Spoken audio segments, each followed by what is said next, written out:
Hi guys, welcome to Story Kids with Fatima. Let's start this book.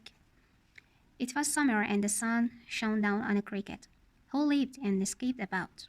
What fun! He cried as he landed beside the bee. What are you doing? Collecting pollen, replied the bee, to make food to be stored in our hive. Food to a store? Said the cricket. Whatever for? What a silly bee, he added in a whisper as he leaped off. From morning until evening, he continued to have fun, jumping and hopping about, and singing happy, summery tunes with his long back legs. Next morning, the cricket sat looking on as some ants rushed back and forth, collecting seeds and carrying them back to the ant-hill. What are you doing? Said the cricket. Collecting food and storing it for the winter, the ants replied. The cricket scoffed at them. You silly ants, he cried. Look around you, there's plenty of food. Winter will not come for a long time, so why not just have fun like me? Let me entertain you with a tune, he offered, and he used his long back legs like a fiddle to make a merry tune for them.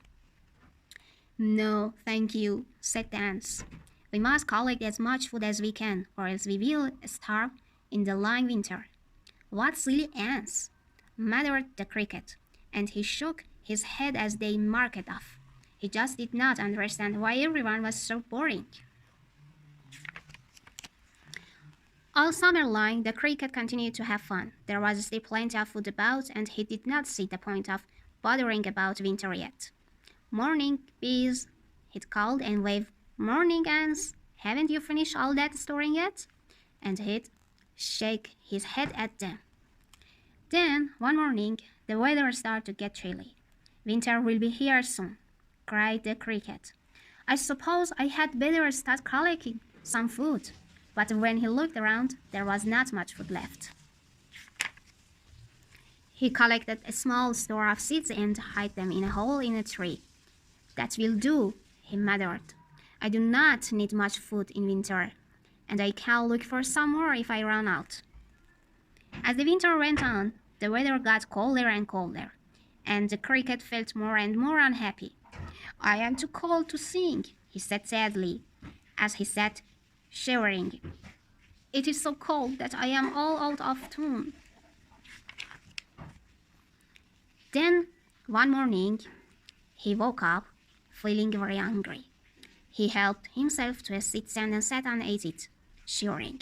It did not fill him up, so soon he stretched out his arm for more, but his hole was empty. He had used up all of his store of seeds. All this time, the ants had been snug and unhappy under the ground. They still had plenty of food left, and they were planning a party.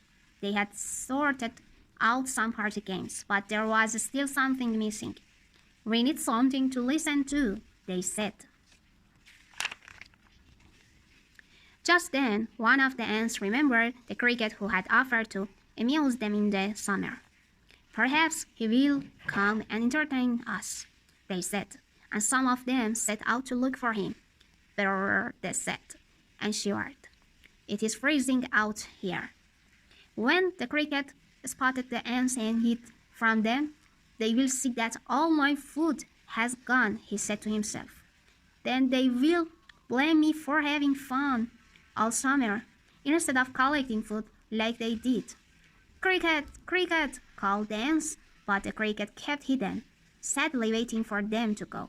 Then, just when they were about to give up, one of the ants spotted him. The cricket was ready to go with the ants into the snug nest and to join the party. The ants gave him a big plate of food, and he was so happy that he fiddled tunes for hours. But when the party was finished, he looked sadly out of the ant hill at the wind and rain outside. Thank you so much for having me, he said humbly, as he got ready to go. It was a good party. The ants looked at the cricket and then around at the snug nest. Cricket, why not spend the rest of the winter down here with us, they said. We will give you food if you will entertain us. The cricket smiled and nodded happily. So, for the rest of that winter, the cricket lived underground with ants. He was no longer lonely, freezing, and hungry. Instead, he had lots of friends, a snug bed, and plenty of food until summer came around again. Thank you for listening. Bye.